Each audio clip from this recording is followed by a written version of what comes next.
Hi, everyone. It's a pleasure today to talk to you about China. Whether it's the rising middle class, the increase in discretionary spending, China is on the minds of brands and businesses worldwide. Today, I'm going to talk to you about trends in China, how it's becoming a mobile-first, seamlessly mobile society, and how China is actually leapfrogging many technology platforms that we're still using here in the US. Now, when you think about China, there's a lot of people in China. And with this large population comes economies of scale, comes low-cost labor, and a number of other factors. But the number I want to point you to on this screen is the 656 million smartphone users in China. That's twice the population of the United States. In addition, these smartphone users are often clustered in the cities represented on this map.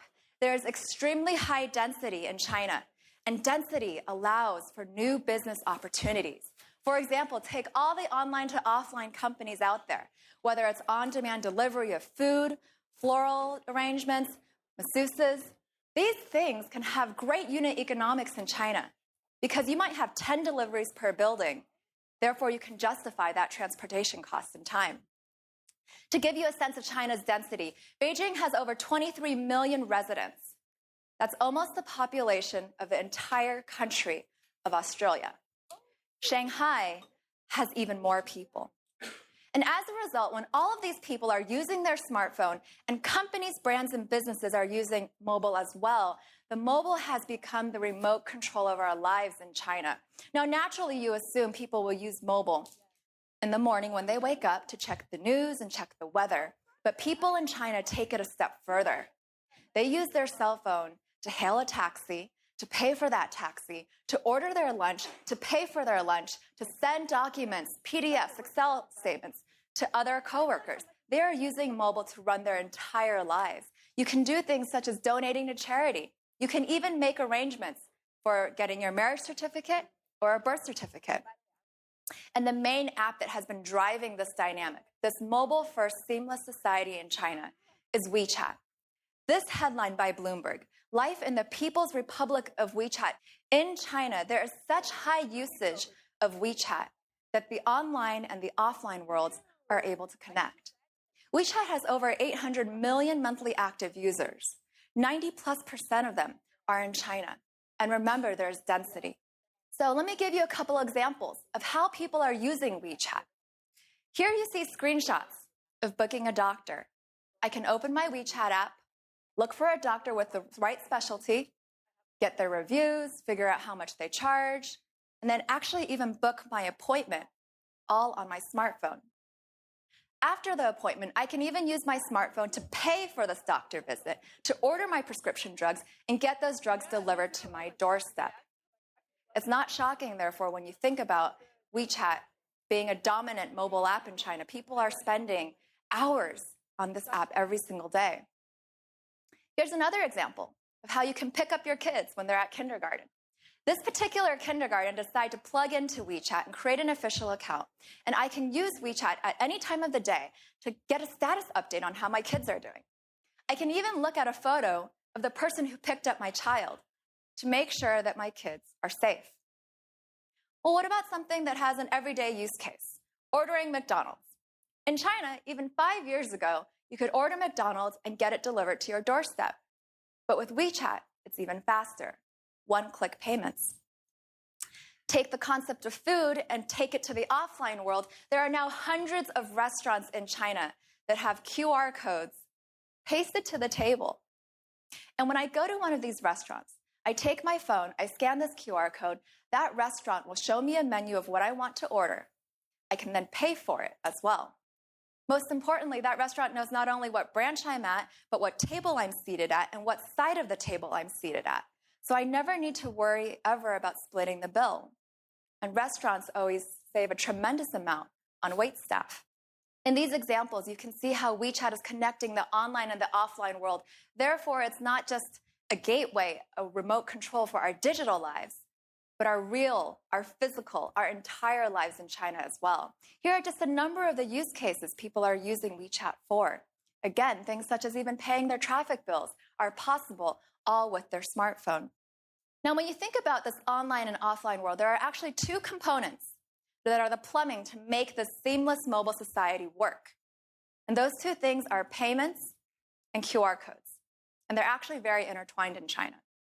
So in this image, you see a very casual food truck that is able to accept payments digitally through Alipay by simply printing out a QR code on a piece of paper and pasting it to a window.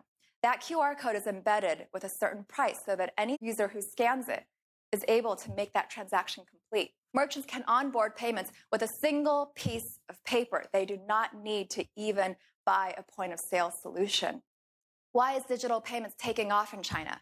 Now, if I look at the number of people in the US and how many credit cards we have, there's more than one credit card for every person in the US.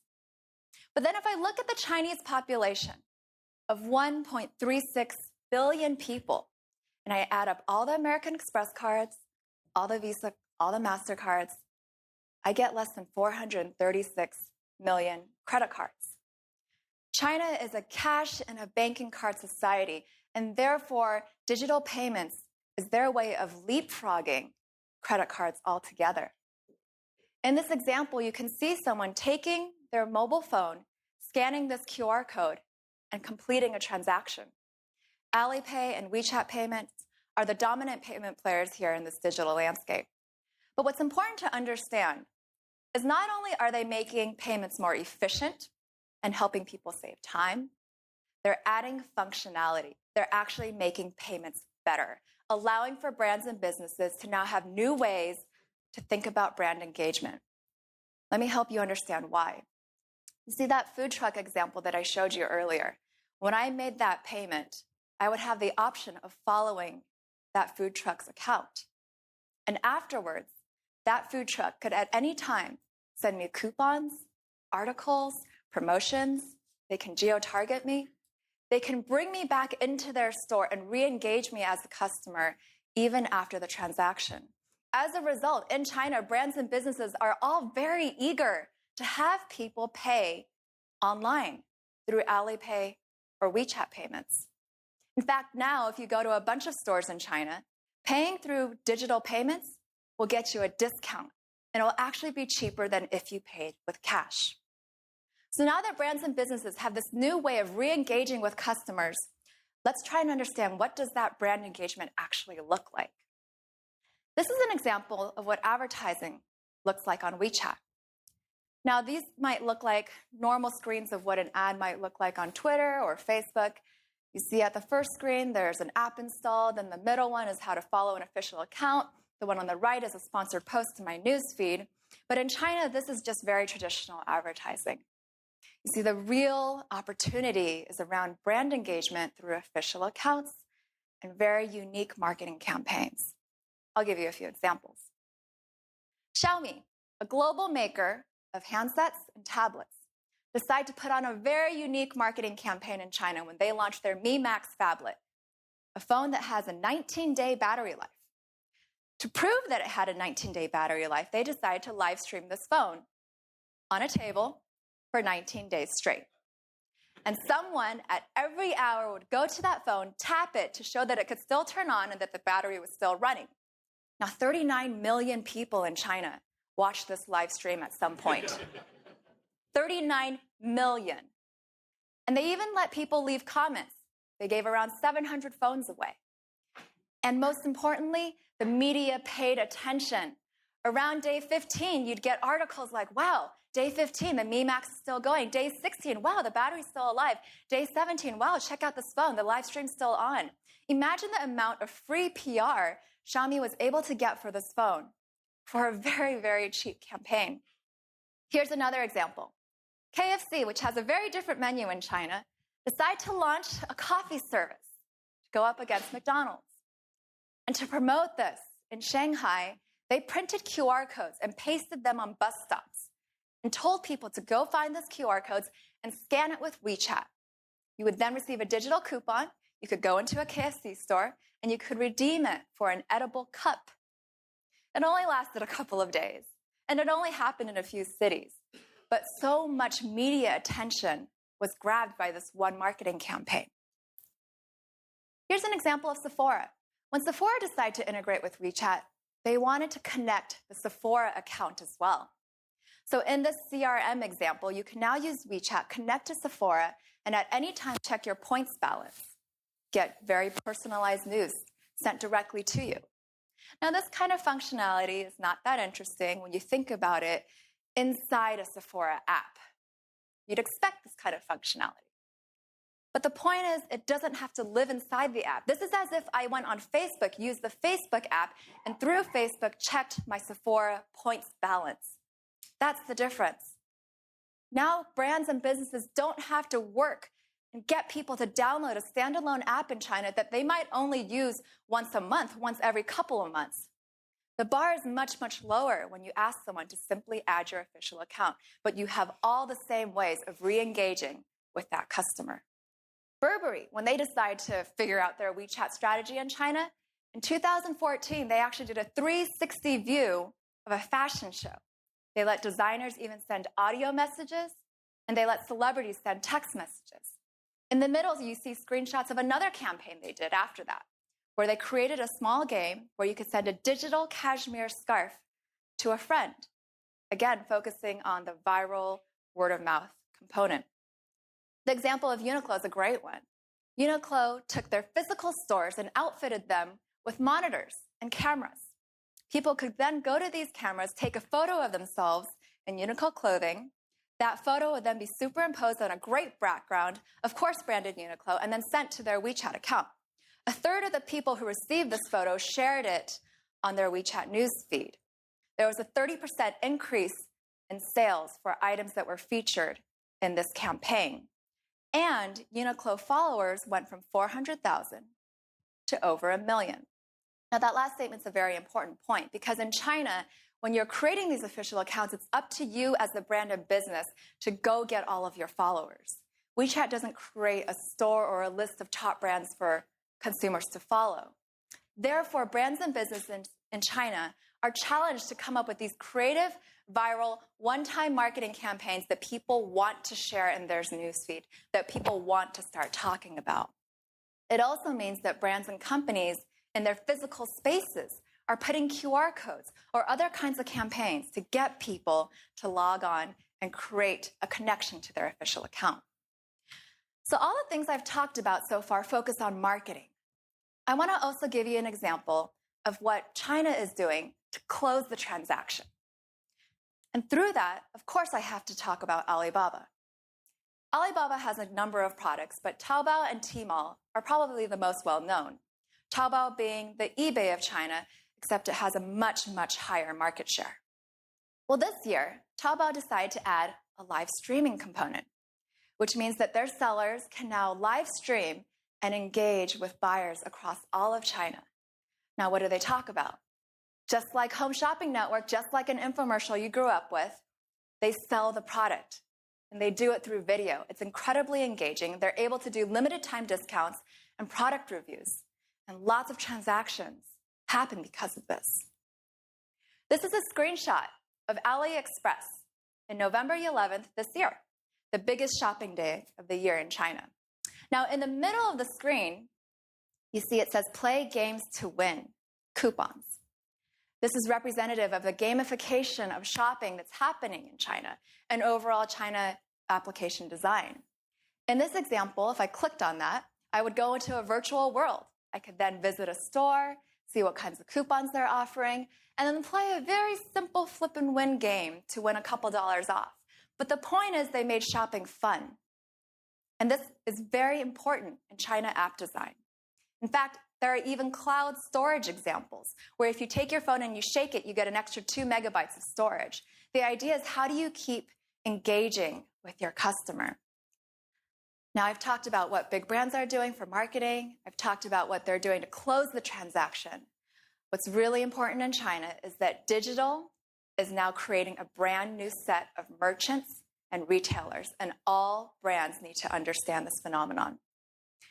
When I talk about this new class of entrepreneurs, let me first talk about social commerce. These are screenshots of Koudai.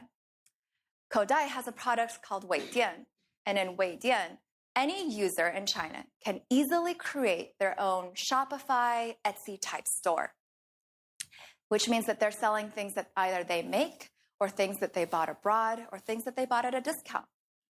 What's important here is that these stores are connected to their WeChat accounts, which means it's connected to their profile on WeChat, but more importantly, people on WeChat share links to their stores in all of their chat rooms and affinity groups.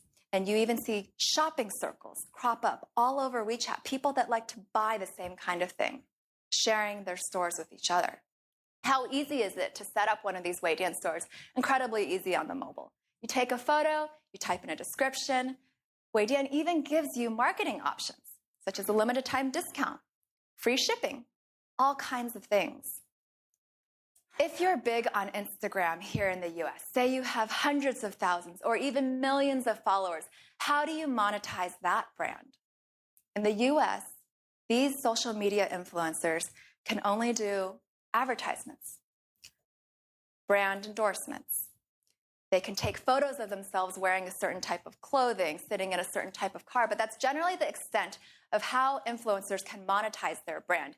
In China, social media influencers are now creating entirely new brands of products. They're using social media to test it, to market it, and to complete the transaction.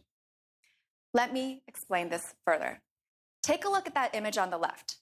This woman can easily go to a factory that will make one dress instead of requiring 10,000. She then uses live streaming or social media to then engage with her audience, engage with her followers. Do you think this dress is too tight? Should I make it in pink? Should I add some ruffles? What do you think about the size? And from that feedback, she can gauge how she needs to tailor make that product to her audience, and also how many people even want to buy that item. She then goes to the factory, makes a run of that product, and then uses social media to sell it. There's very little waste in this system. And these influencers are doing this not just with fashion and clothing, but also travel products, household goods, baby products. And it's becoming a very big phenomenon. This whole category of influencers in China, they're called Wanghong, which translates to internet famous. But remember, in China, they're taking that fame and they're monetizing it in completely different ways.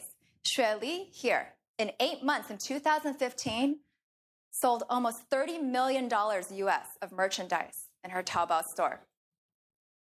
She's not famous from a TV drama, from movies. She's not a singer. This is pure social media influence at play. But it plays out very differently in China.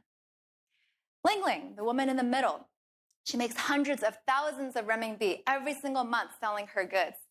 One of the most famous ones, Zhang Dayi, at her peak, has sold 5,000 garments in 2 seconds. On Taobao, if you look at 5 out of the top 10 female clothing brands, 5 out of the top 10 are run and operated by internet influencers. Can you imagine in the US if the top women fashion brands were run by our internet influencers? China is a completely different world. And it's not just in fashion, remember, it's spreading across all kinds of categories. Now, how are these people selling on social media? Of course, they have the equivalents of Twitter, of Facebook, and so forth. But they also have a new tool, a new platform they're able to engage, which is live streaming. Live streaming is a massive new phenomenon in China. It's only about 1.5 years old. Credit Suisse estimates it to be a $5 billion industry, which is only $2 billion less than all of China's box office. It's massive. And when it moved from the PC to the mobile, something very interesting happened.